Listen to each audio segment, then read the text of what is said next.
Hello and welcome. This is your host, Enrico E. Manalo, and I am joined today by a very special guest, Dr. Laura Emiko Soltis of Freedom University. Emiko has 15 years of experience organizing in the Deep South, from anti-death penalty work with the Troy Davis case to organizing migrant farm workers, rather, with a coalition of uh, Immokalee.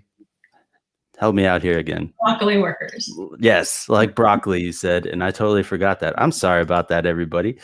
To running an underground freedom school for undocumented students in Georgia. Charles Black, Dr. Rosalind Pope, and the late Lonnie King, all veterans of Atlanta student movement of the Black freedom struggle, are her greatest mentors. Charles Black was one of Dr. King's 8 students at Morehouse College. And with that, how are you today? Good morning. I'm hanging in there. How about you? I'm doing okay. I thought I was going to get that the name of that group down, but I did not. So that's a great start. But it's all good. But I you mean, got my name right, which is always a miracle. So thank you. And among other great things, you've previously told me that it is your dog Bento's birthday today. So happy birthday very much, Bento. I hope you get all of the treats. Thank you. Thank you so much.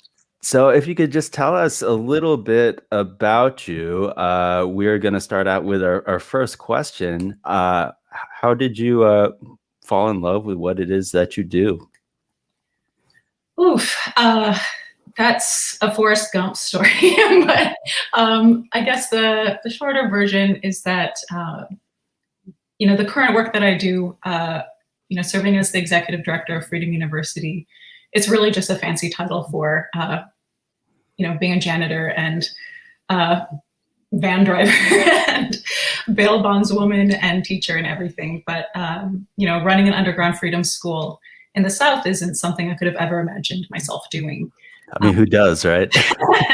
But, over the last, it's going to be 8 years this August. Wow. I think I've really fallen in love with this work, educating and empowering undocumented students and building beloved community with them, maybe for 3 different reasons, or like parts of myself that I bring. And that's being a human rights educator, being a biracial woman, a child of a Japanese immigrant mom, and a first-gen college bound on my dad's side, who's a working class Slovak guy in rural Minnesota.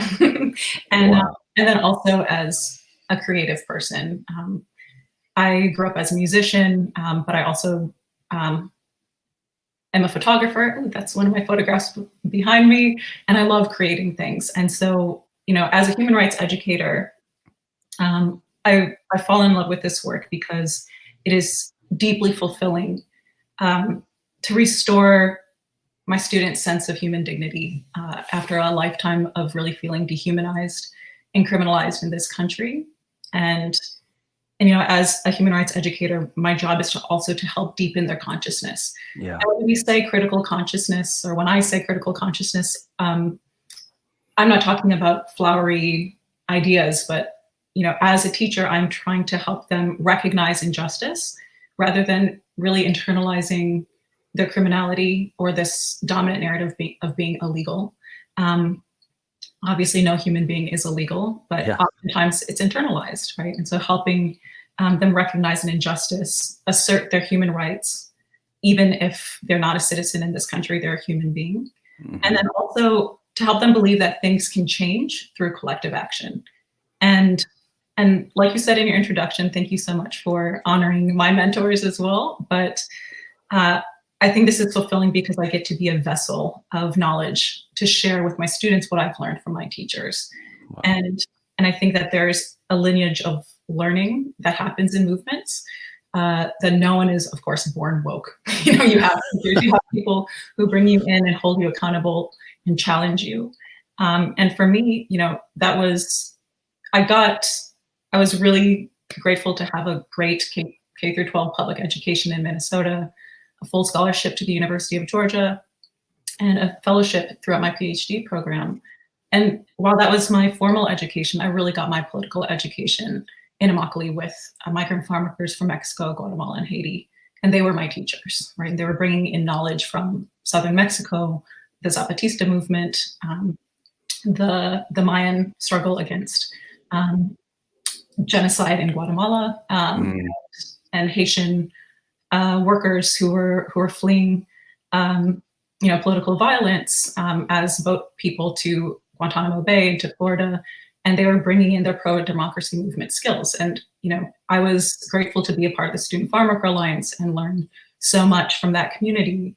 And as you mentioned, Charles Black, who is the chairman of our board at Freedom University, he's been a mentor, for about 12 years, and active weekly meetings, conversations. And as you mentioned, he was one of 8 students in Dr. King's only class that he taught at Morehouse College. And so I remind my students that, their teacher, my teacher was Charles Black, and his teacher was Dr. King. And so in a sense, Dr. King is their great-grand teacher, right? And so as a teacher, it's really fulfilling. But if I can note, being biracial, why this work has been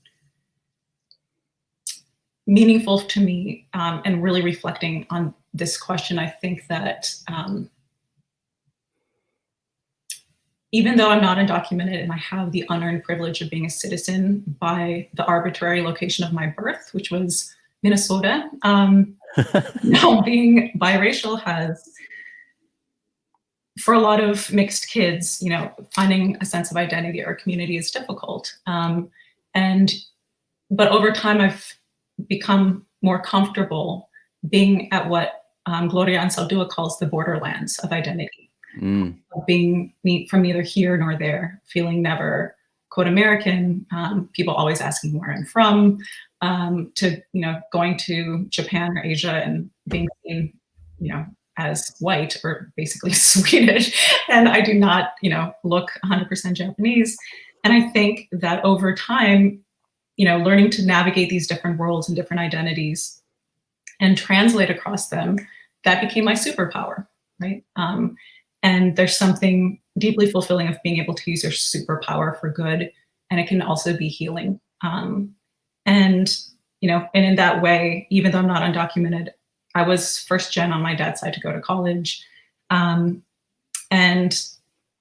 I know what it felt like, never quite fitting in. And undocumented students feel that in a different way. But in a sense, I'm being that mentor to them that I never had, and helping them feel like that they belong.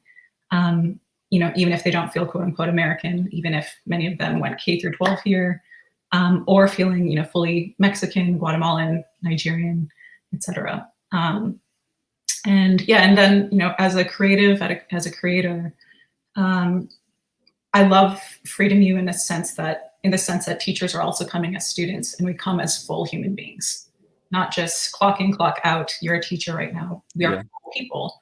We're held accountable by our students. We are learning from our students and their expertise as undocumented young people. But together we get to co-create, a beloved community, and in Dr. King's words, or what I would also say is, a small version of the world that we know is possible, And I'm usually not one to quote people. I only can quote a few folks, but it really reminds me of the words of Anne Braden, who was an anti-racist white woman in the South, who really used her position as a white woman to really disrupt a system of white supremacy. But she said that, summarizing, like, in every age, like, no matter the cruelty that's there and that will always be here, there are people who imagined a different world. Yeah. And that's what she said was, like, what made humans half divine is that we can, imagine a world that doesn't yet exist, right? I don't know of any other creature who can do that, and it makes us, delusional sometimes, but to be able to imagine something different, and especially when it comes to, cruelty or oppression, that there's another world that's possible, and to be able to co-create that in a community is why I love this work so much. Wow. There's so much in that response. And so I really thank you for that. Like, a few things that really resonated with me. I am not biracial, but I grew up in New Hampshire, and I was growing up late '80s, early '90s, and beyond. So there weren't a whole lot of people that looked like me. And so in some sense, I never really learned what it is to be Filipino American, right? Because there are significant populations of Filipino Americans, particularly here on the West Coast, and in large cities like New York as well. And there are like distinct kind of cultural elements that have evolved, and I just was not aware of them. And so it's really funny. Well, it's not really that funny to me, but when I go back to the Philippines, sometimes people will stop me and ask me just point blank, which one of my parents is white? And they won't believe me when I say, look, neither one, but I was born in the US. And I don't know, it's this whole dance. So rather than my superpower being the ability to translate, I found that my superpower is how to say that, maybe misunderstanding. Like, it's something that is proven to be really, really pivotal in my own artistic endeavors, so mostly in creative writing, poetry. And that's actually what led me to conflict resolution, because a lot of people who get into these big conflicts, it's from pretty simple misunderstandings. Another thing that I wanted to touch on was, your experience with the Immokalee farm workers, right? And you were kind of talking about how you're able to learn from them, right? And gain this kind of help people to deepen their critical awareness. So my mother said to me not too long ago, and she's worked with international students for most of her career, and so I got a great education in that respect just from being around her and her students. But what she said to me as I entered into the work of racial equity and conflict resolution was, if I were aware of all the things that you are aware of, I would never be happy. And she was saying it in like a loving, kind of joking way, but noting that I was, again, upset about some injustice that I was seeing in the world. And I totally take her point, but I guess what that brought even more awareness to me about was, it's not always clear to people that I am really enjoying this work. And I wouldn't keep doing it if there weren't great joy in doing it, right? Great personal satisfaction, a great sense that I am not only trying to do the right thing, but always trying to figure out what the right thing is, and to surround myself with others who are doing the same. And it's been like, I've never felt more connected or more in community with people, which is kind of the amazing thing. So, that was not a dig against my mom. And, it's kind of just like, hey, even though these are heavy subjects, what we know is that heavy loads get lighter when there's more hands to lift. Yes. So 100%. So just to kind of pivot into our questions here, right? So you mentioned that your mentor, right, and that your mentor was part of the only class that Dr. King kind of taught. And so there's this idea of educational lineage, or a family tree of knowledge is so beautiful. And I wonder if you talk about that a little bit more. Sure. I think there's, when Freedom U students, especially at graduation, reflect on their experience at Freedom U, they often talk about it feeling like a family. And I don't know, I have critiques of like the use of, the language of family constantly, but that, obviously we're born into a family, but we can also create family or community. And I think, what the students are feeling is just a different kind of love, right? And I think that comes through being vulnerable in our learning process, right? That's how Freedom U is different as well.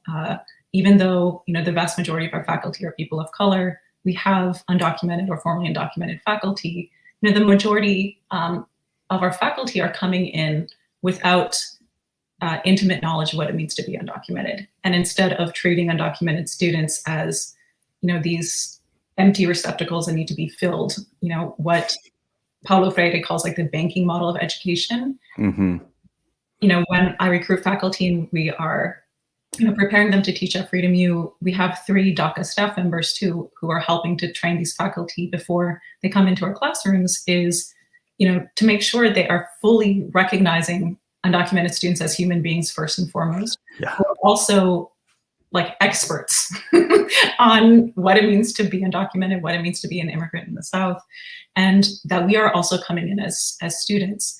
And that human rights education component that is central to our liberatory education model is also, something I very much learned from the Coalition of Immokalee Workers. Like I said, part of my lineage and my teachers, but also Charles Black and Rosalind Pope and Lonnie King, who you mentioned, were also members of the Atlanta student movement. And that was kind of a partner organization to SNCC, the Student Nonviolent Coordinating Committee. But why I think the Atlanta student movement is critical in understanding about student movement history is that this organization used a human rights framework. And what I mean by human rights framework versus a civil rights framework is that civil rights are one of 5 pillars of human rights. Mm.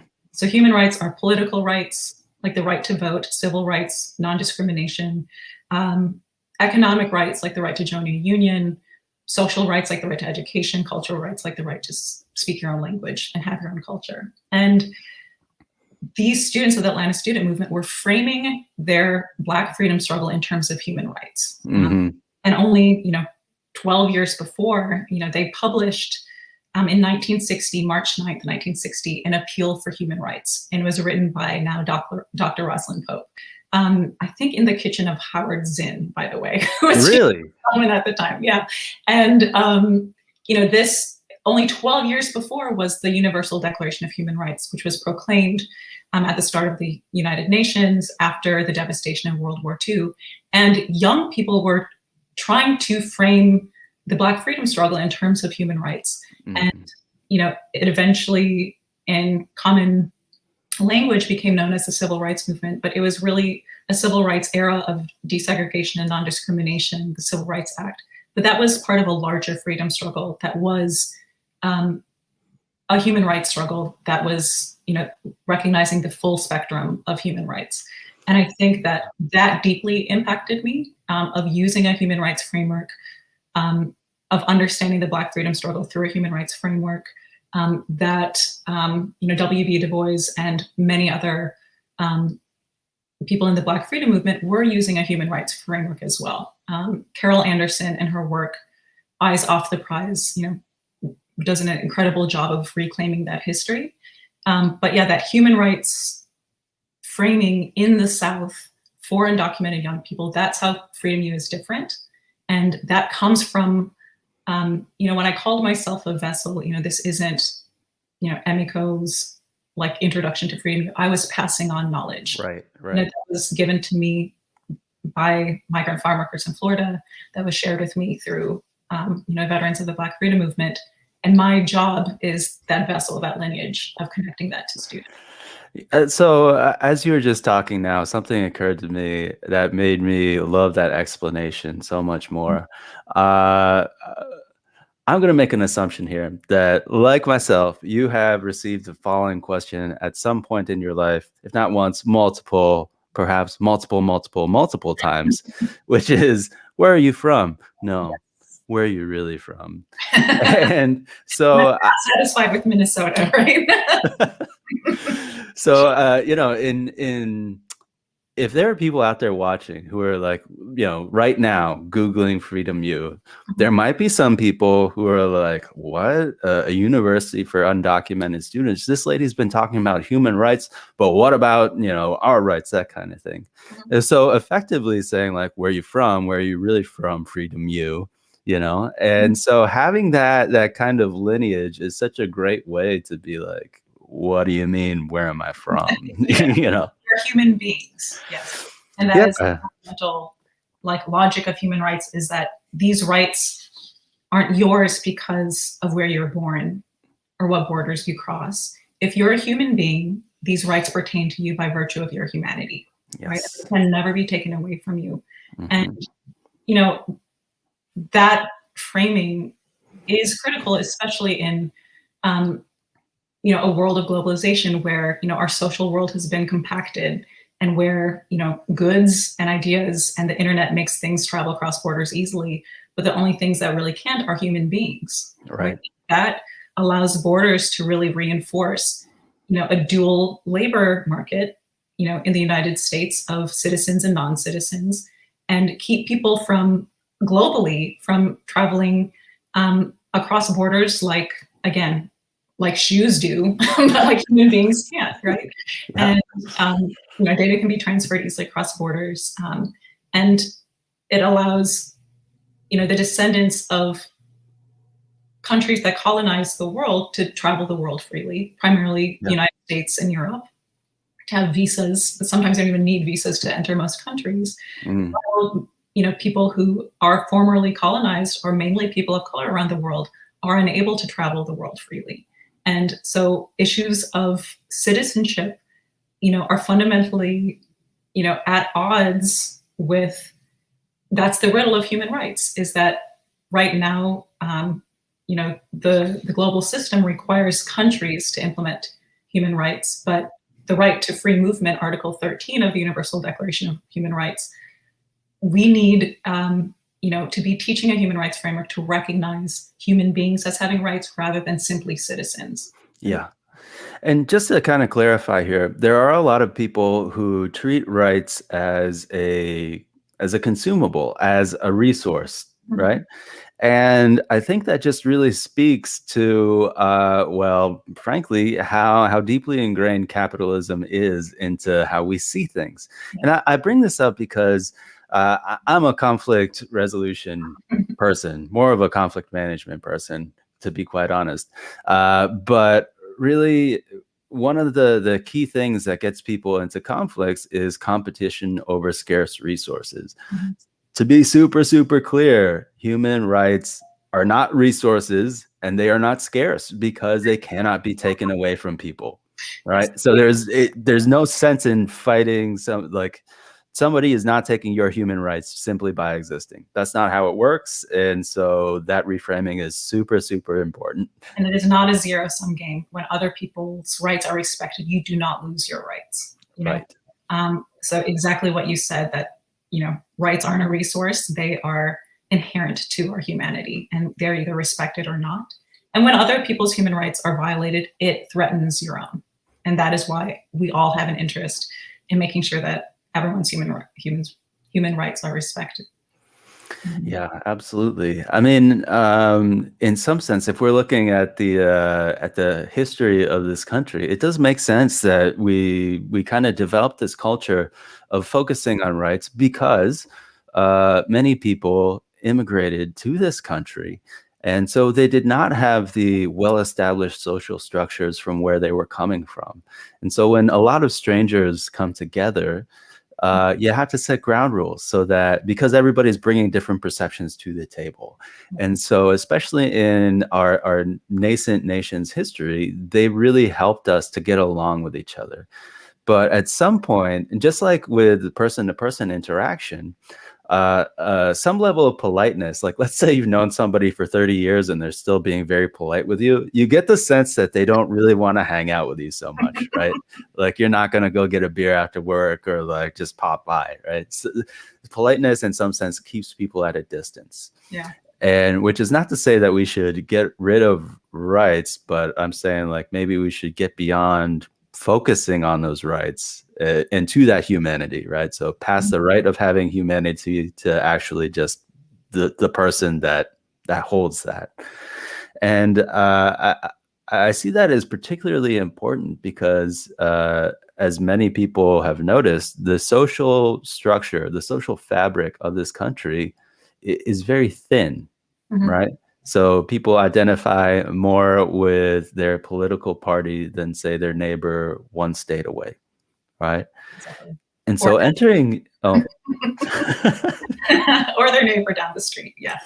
Mhm. yeah. And actually, to that point, I had a student once from Spain, and he was asking me why none of his neighbors would say hello to him when he greeted them in the morning.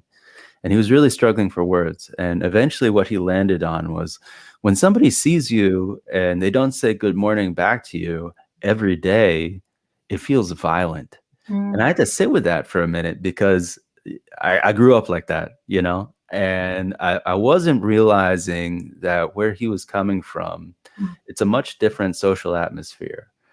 And so just in thinking about that with, you know, in the context of your students, you know, how important is freedom you to, you know, you mentioned you have your criticisms of the overuse of the word family, but how critical is that to helping people to get to like a psychologically safe enough place where they can do real learning? Yeah, when I said like critical of the use of the word family is in its narrow definition of people you're related to, right? Yeah. And how that word has been weaponized, family values to like cause a lot of violence and exclusion. But you know, something else that you brought up is like rights gave us a common ground to speak to one another. Yes and no, because rights haven't obviously equally applied to everybody. Yeah. Then like it gives us something to fight for and recognize that rights are being violated. And what are rights is up for debate. And it has always been contested. And it's an invention. It's a human invention in order to, you know, have some ethical order in how we treat one another, right?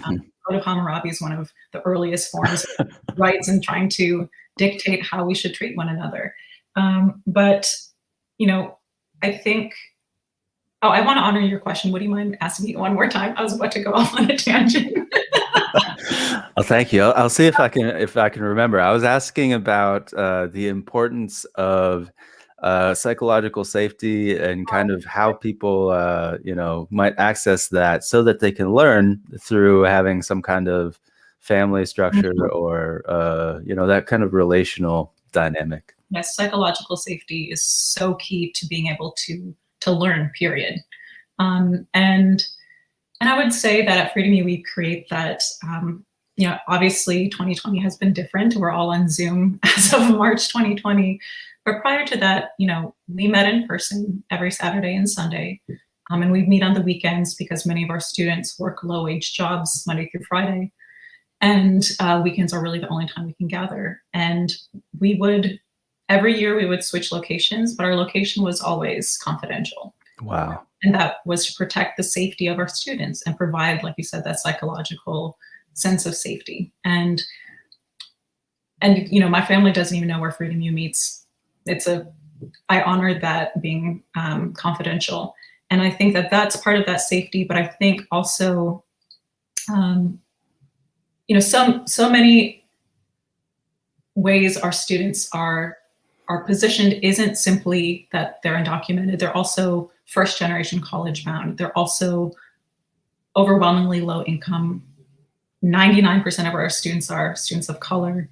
And on that note of like race and immigration, I don't want people to think that when we say undocumented, we only mean Latinx. The fastest growing undocumented population is Asian, coming with visas and overstaying the term of their visa.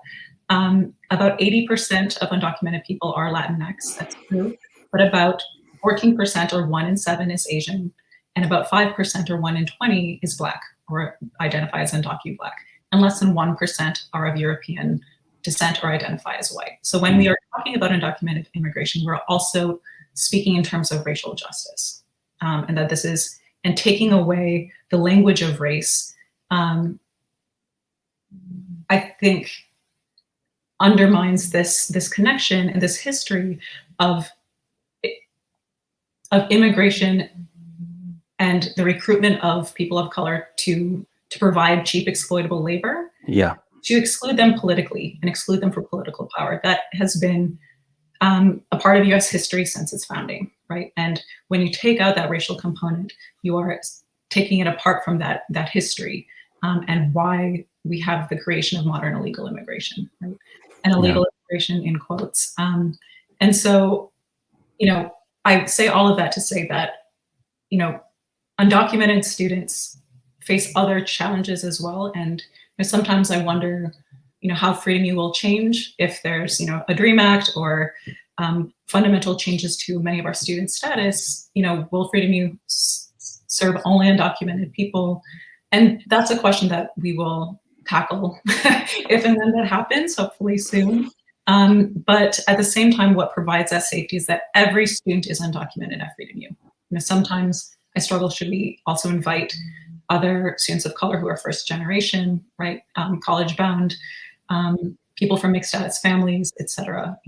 1 in 13 students in Georgia public school classrooms have at least one undocumented family member. Wow. And so this is pervasive, and many of our students have citizen siblings, right? And mixed status families are extremely common. But I think what makes students feel safe fundamentally is that all of the other students at Freedom U are undocumented. Many of our students share that most of their childhood, and especially in high school, even being deeply honest people, they had to lie a lot in order to protect themselves. Yeah. And to keep a secret, right? And that burden that creates, the dissonance that creates in themselves, that melts away when they come to Freedom U. They don't have to lie anymore why they don't have a driver's license, or why they can't go to college, or why they can't study abroad. Yeah. Everyone knows, and they're even able to laugh and joke about things that they can't joke with anybody else, and I think that fundamentally is why that psychological safety is provided at Freedom U, is because all the students share similar experiences. They're different, and they're able to not be undocumented for a little bit too. Yeah, right. They can just learn. And our arts classes are critical for that. Our mental health workshops, where they can just focus on painting or dancing and not hiding and lying and finding runarounds constantly. They can just be. So for anybody that's out there watching and wondering about the burden that Emiko is talking about, I can't directly relate to that because I've never been undocumented. But what I can say is in my 20s, I lived in Vietnam for about 5 years. And it was the strangest, kind of most liberating feeling at first, because for once in my life, I was not a Filipino-American man. I was simply an American. And the difference in experience kind of blew my mind. Like, I didn't really realize how much of a burden that had been until it was taken off. Mm-hmm. And just to kind of underscore the point of mixed status families, in my own extended family, and I won't say who of course, but there's a lot of paperwork that legal migrants to this country have to go through. And it's often, as you can imagine, very inconvenient and time sensitive. And I'm sorry, say again? Really expensive. Really expensive. Really expensive. Even if not just financially, in terms of time, right? Because you might have to go to an office and do all this stuff. Long story short, one of my cousins, his paperwork lapsed. And so for a while, he was illegal. Yeah. I'm sorry about that. He was undocumented, yes. And I guess one of the hardest things for me to come to grips with is this is a part of my family that that is very against undocumented people. They vote that way, and sometimes are vocal about it. And I don't know how they're dealing with that cognitive dissonance of having once been undocumented themselves, but. It's this curious thing that somehow people get into their head like, oh, this thing is wrong, therefore these people are wrong. And, not necessarily holding that complexity of what is morally right and what is not even about ethics per se. Yeah. It's ahistorical, right? That like who is undocumented has changed over time. Mm-hmm. Yeah. When European settler colonialists came here, they did not have papers. They created the concept of citizenship, right? So they were undocumented. Indigenous people, were the only ones, and the only ones who can claim, that they weren't undocumented immigrants at some point. And it's not ironic that many of their descendants in the Americas are now people who are called undocumented, right? So a complete lack of history, but also even recent history and how undocumentedness as we understand it was created. And we have to understand that the Chinese Exclusion Act and the Page Act of 1875 and the Chinese Exclusion Act of 1882 really set the groundwork for our modern conception of undocumented immigration, right? The first time the United States was excluding people, right? And particularly based on race. And race and immigration exclusion go hand in hand. And, in 1965, this is very recent history. This is the first time that migration from Latin America was really restricted. A lot of people don't recognize that. And so while there had been generations, primarily from Mexico, of workers coming to the United States seasonally, and from 1942 through 1965, the Bracero program that rented workers from Mexico, that replaced many Japanese workers in California who were interned, right? They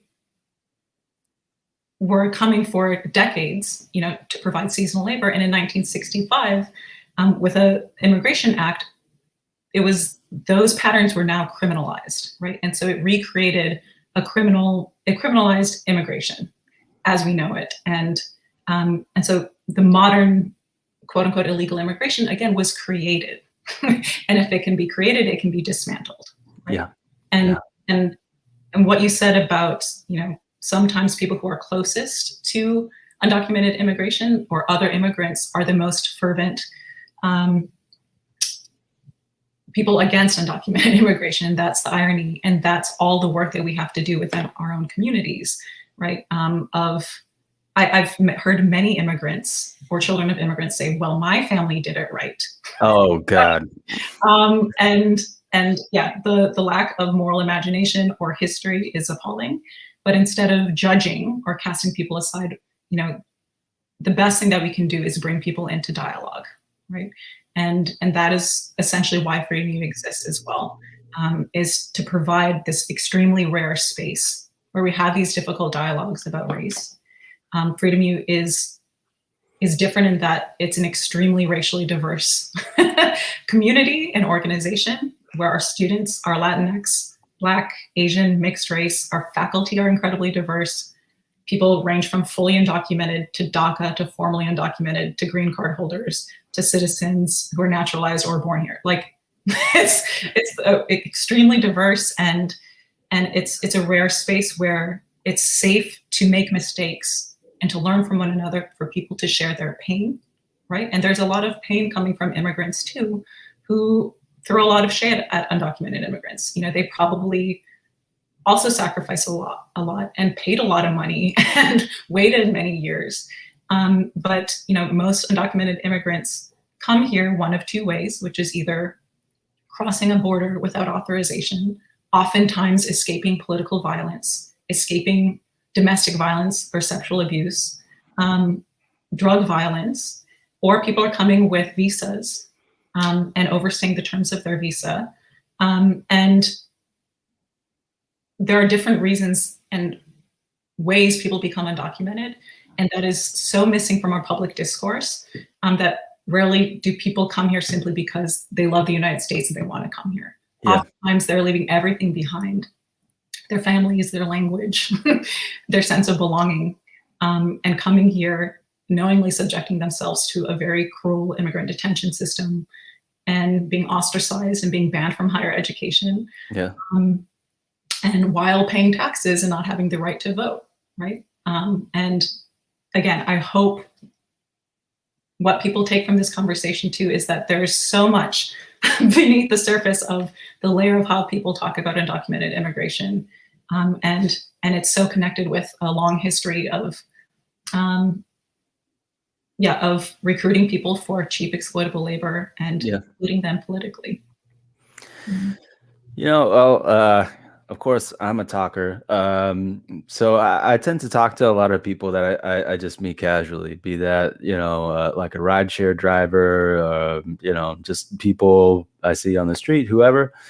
Um, but I've met a lot of undocumented migrants in doing so. And what my own personal kind of conversations have reinforced, something that I already knew, but next time whoever's watching, next time you're able to go to your local Chinatown and enjoy that kind of food, uh, there might be somebody serving you who legitimately could be a nuclear physicist in their home country. And, like there's so much untapped human potential here, like a truly, truly mind-blowing amount. Right, like in the middle of the COVID crisis, I hope it's the middle, but closer to the end. But there's a shortage of nurses. I met 2 nurses in the past week, but guess what? They weren't born here, and their credentials simply don't transfer. Right. To get recertified as nurses, they have to take classes for like 3 to 4 years and take a super hard test.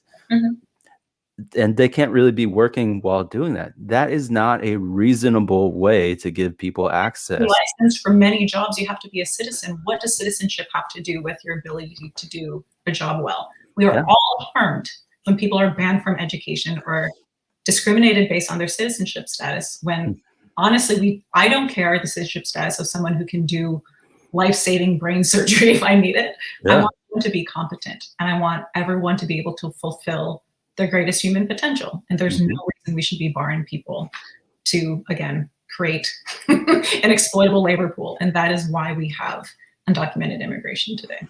Yeah, not only that, but it strikes me that, it's these large corporations that are choosing to move to lower income countries to get cheaper labor when we have fully capable people right here to do that work, And so it's yet another example of people being misled into thinking that this thing over here is the issue when it's really this thing over here, right?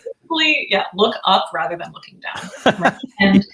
And like you said, when large corporations take their companies and their production abroad, they're often displacing people who become the immigrants that come here, right? So oftentimes that's the root cause. And so that is what happens when capital can cross borders, but labor can't. That's a great point. So I don't want to pivot too quickly from that point, because I think it bears soaking in. But once again, we've got to be looking up and not down, and certainly not looking down when usually it's actually, side to side. But we've got a comment that's come in. It's a rather long one. So Miles, if you can display the first part, I'll go ahead and read the rest of it. Thank you. So the past few years, and this question is from Jeffrey Pugh, who actually connected me to you. So thank you very much once again, Jeff. Here's the question. The past few years has seen an explosive increase in direct nonviolent action against injustice in the U.S., and I know that Emiko and others in Freedom U have been involved in some nonviolent campaigns at the Georgia State Capitol and elsewhere. I'm curious about her perception about any differences in effective activist strategies when the activists are immigrants. Have you noticed that there are ways immigrants can be effective in advocating for social change that may differ from the strategies used by other activists? Now, full transparency here. Jeff has also just released a book called The Invisibility Bargain, and it's all about how migrants, when they can't legitimately access state resources, they will seek alternatives. So and once again, Jeff is a former professor of mine, so thanks on multiple fronts once again, Jeff. Would you mind, so I was trying to take good notes of the question, but summarizing the question? Summarizing the question. So, a way to be effective in advocating for social change that might differ from the strategies used by other activists. That's a great question. And honestly, it's going to be hard to answer in a minute or two. One, there isn't one strategy. Immigrant rights activists are using multiple types of strategies, and how Freedom U employs nonviolent civil disobedience itself changes over time, depends on state dynamics, national dynamics, opening of political opportunities, the availability of resources and allies. Oh, there's a lot to consider when we're talking about strategy, right? What I do want to mention is that the basic logic of nonviolent civil disobedience still applies, right? And how it's been employed around the world over time. What I do want to make sure that people understand is when undocumented young people in particular, starting in probably the mid 2000s to 2010, even DACA, the Deferred Action for Childhood Arrivals program that was implemented in June 2012 was, while Obama's credited for it, for announcing DACA, which provides protection from deportation, something called prosecutorial discretion, a driver's license, and a temporary social security number, that came about through direct action from undocumented people, right? And that so many of these gains and victories, however small or large, are the result of people organizing and demanding change and demanding respect. And so recognizing that, how we even understand how we got to this point is the result of activism and strategy and various strategies on the part of undocumented young people. But what I want people to recognize is the amount of risk involved for undocumented people to subject themselves to the criminal justice system. Pre-DACA, people were doing this with the risk of deportation, right? And there are different consequences for people of color who subject themselves to arrest versus white or light-skinned people. And having that on your criminal record, or every time you apply for a job to have to explain it, when people are looking at my resume now or in the future and they attach it to my face, they think it's a really interesting question to ask about, tell me about the multiple times you've been arrested. Right. Whereas for Black or dark-skinned folks, they see that as an indication of their inherent criminality. Right? Mm-hmm. There are different consequences for a lifetime for people who subject themselves to arrest. So we need to recognize also the privilege and the risks involved in nonviolent civil disobedience. But I think there have been really creative direct actions, such as people crossing the border and trying to come back, and causing, essentially why civil disobedience and direct action works is it creates a crisis, right, that requires the government to intervene or to respond or to follow law or to revisit it based on whether or not it's just, right? Sometimes people call it political theater. I think that sometimes undermines the seriousness of it. But at the same time, you are setting up a moral and political crisis, right? Yeah. That is the logic behind the lunch counter sit-ins. There's a logic behind the freedom rides, right? It was to incite violence, in this case from white supremacists, to get the US government to intervene and to deepen dialogue and understanding about the brutality of segregation, right? And so undocumented young people, again, are using a variety of strategies. I trust their collective knowledge and their demands, right? And it's our job as citizens and non-undocumented people to actually stop and listen, right? Rather than saying, go slow, have you tried this? Have you considered? Because I promise you they have, right? And what I'm hearing from my students as one of the probably only teachers in the country where all of my students are undocumented, I'm always in a process of learning and listening, is that, right now, the DREAM Act, a lot of people don't understand, a lot of citizens don't recognize that the DREAM Act isn't enacted. It's failed federal legislation for the past 20 years. Wow. It was first introduced in 2001.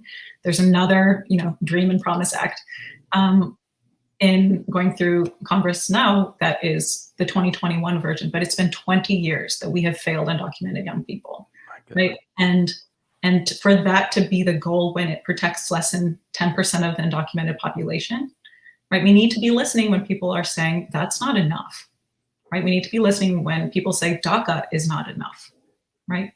And to, again, expand our moral imagination of what is possible and what we demand. And I think COVID has made very clear a million things, but also, 5 million essential workers are undocumented. People who are not just working in the fields, but who are working in the healthcare industry. I think 27,000 DACA recipients were frontline healthcare workers during the pandemic, And COVID doesn't care about your immigration status, right? And that's why access to healthcare, everyone benefits, again, when people's human rights are respected, when someone's right to healthcare is respected, when someone's, right to housing is respected, when healthcare isn't attached to your job, right? That might go under during a global pandemic.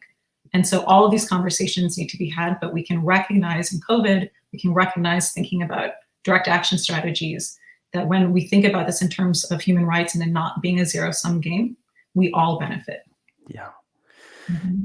Yeah, and I wonder if you can talk a little bit more about some ways that people can take direct action, because there is in the popular consciousness, people tend to conflate action with protest, right?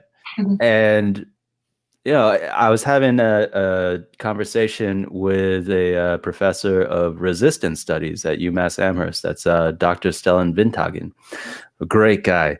He became really famous for his direct action in Israel as part of the Freedom Flotilla. Yep. Where he created a blockade with some ships, not just him, like, in collaboration with others.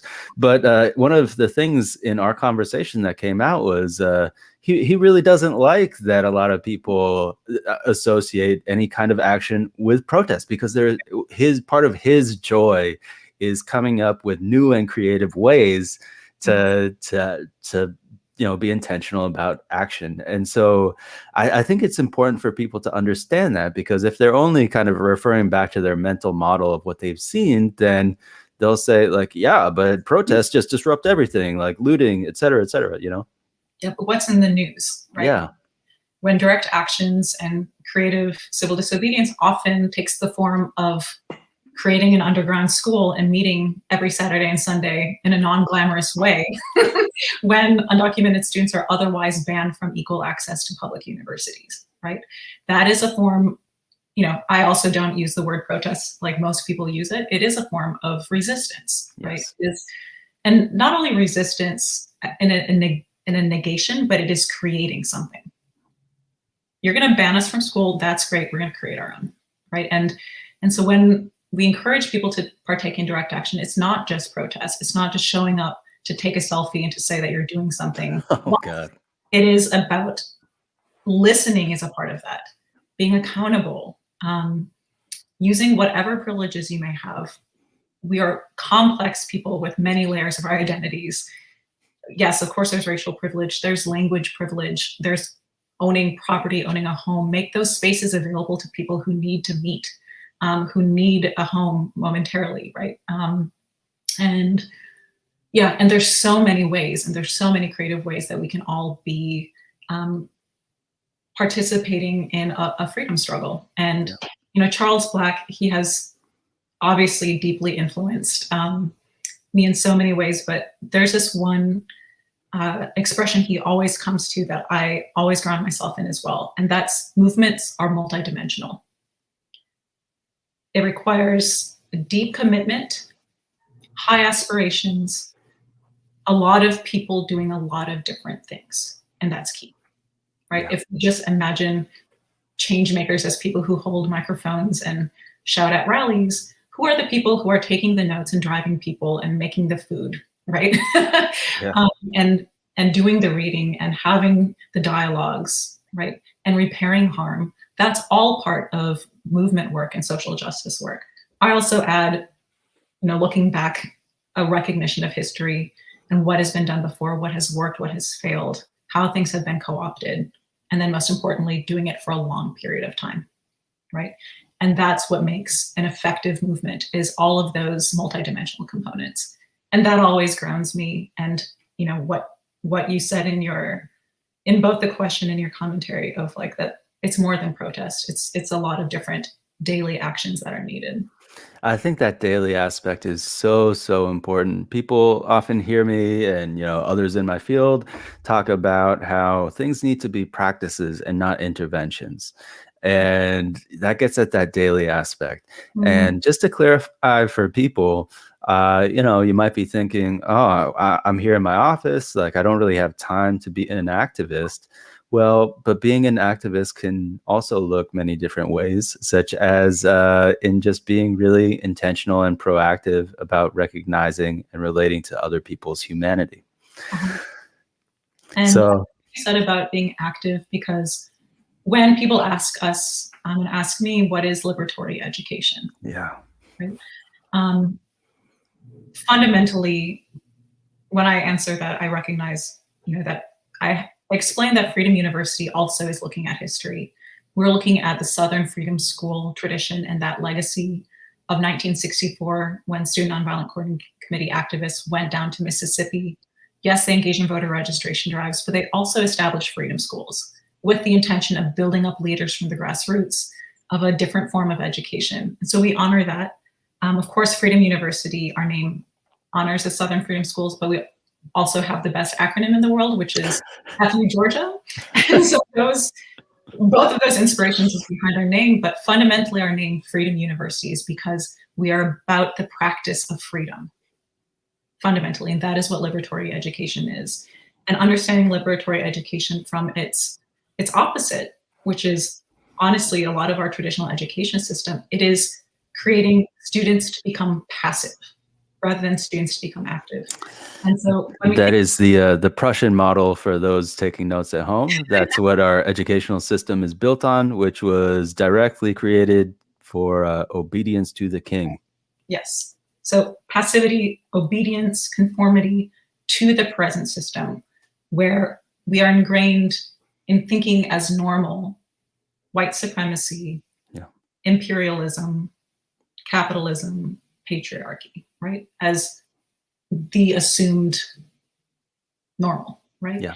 Education for action, as opposed to education for passivity, is education that brings about critical thinking and education that necessarily involves participation in the world. And so, again, reclaiming that word activist, I also think that it's been co-opted by influencer culture, and I hate all of that. Being an activist is about literally being active. Mm-hmm. That's it. Yeah. And it can take many forms. I call myself an organizer. I bring people together who usually aren't in communion together. And I see that as my role, as I literally shepherd people. And as an educator, how I've seen my role is also providing an educational space and a place where students are safe and free to learn. So, with what little time we have left, what I went fast, right?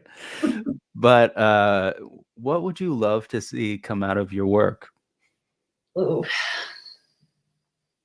Well, I hope Freedom U is just one chapter in my work of, again, organizing and advancing human rights in whatever role I find myself in.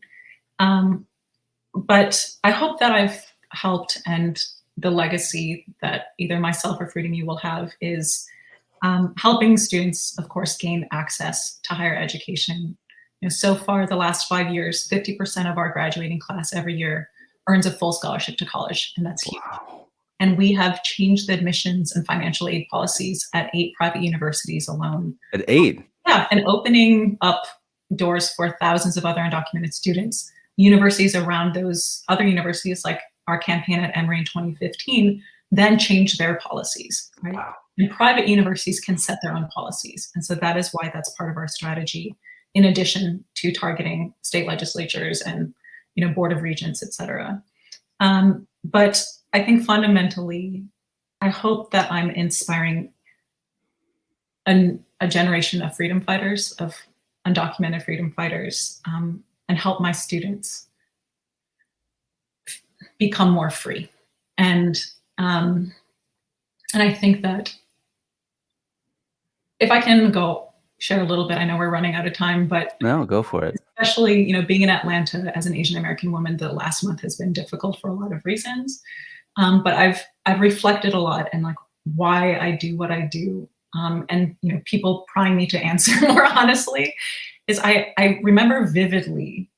I think when I felt most Japanese as a child was learning about World War II in school and how people of Japanese descent were regarded even in our classroom, where like the atomic bombs, the only time atomic bombs have been dropped on people, like it's not recognized in US history, like a critical analysis of dropping of atomic bombs on human beings, and the necessity or non-necessity of it. Talking about the Japanese internment. And I remember literally sitting, I think in like my 9th or 10th grade history class. Not only was my teacher using the language of Jap, which was insane, but also I was thinking to myself, why weren't other people standing up for them, right? As Japanese families were being corralled, why weren't other people getting in their way? Where were their friends? I remember thinking that literally, just why didn't anyone stand up for them? And I think when we are doing our calling, we're also healing ourselves and being good future ancestors, right? And my friend Denisa Livingston talks about this, and she's a Navajo Diné leader, but to remember that, we are future ancestors and what are we doing to honor that? And I hope that my legacy is that when people look back at how undocumented people were treated, they see me and many others who weren't directly impacted getting in the way, right? Of police violence, of family detention, of deportations, of modern segregation of undocumented people from public higher education, that people were saying this is wrong and getting in the way and doing something. And so I think fundamentally, and when I say I want my students to be free, I'm trying to also honor what Toni Morrison said, which is the purpose of freedom is to free someone else. Yeah. Purpose of freedom is to free someone else. And that guides me. And I think freedom fundamentally means freedom from fear, daily fear, and that resistance in its most beautiful form is laughter. And when we laugh a ton at Freedom U, I cry when I laugh, so I constantly have like tears flowing down my face. And being goofy and being able to share in laughter. And I came across this saying from Bobby Sands, who was a Irish liberation fighter who said, who died when he was, I think, like 27 during a hunger strike. But our revenge will be the laughter of our children. I love it. And, sometimes as a teacher, I'm like, we're going off topic. We're like devolving into laughter. But then I was like, that's the whole point. It's to be free and to laugh. So I hope that that's my legacy on the lives of my students as they feel more free and lose their fear. Wow, that's incredible. Thank you so much. I think it bears repeating that there are oppressive elements that are interwoven through all parts of our society, but especially in education and at work. And so how beautiful is it that there are people who are treated as if they are not real human beings, who are undocumented, who are upholding one of the most deeply cherished American values, which is freedom. Thank you so much for coming on our show. My name, once again, is Enrico E. Manalo with another episode of Intentionally Act Live. Thanks. We'll see you next time.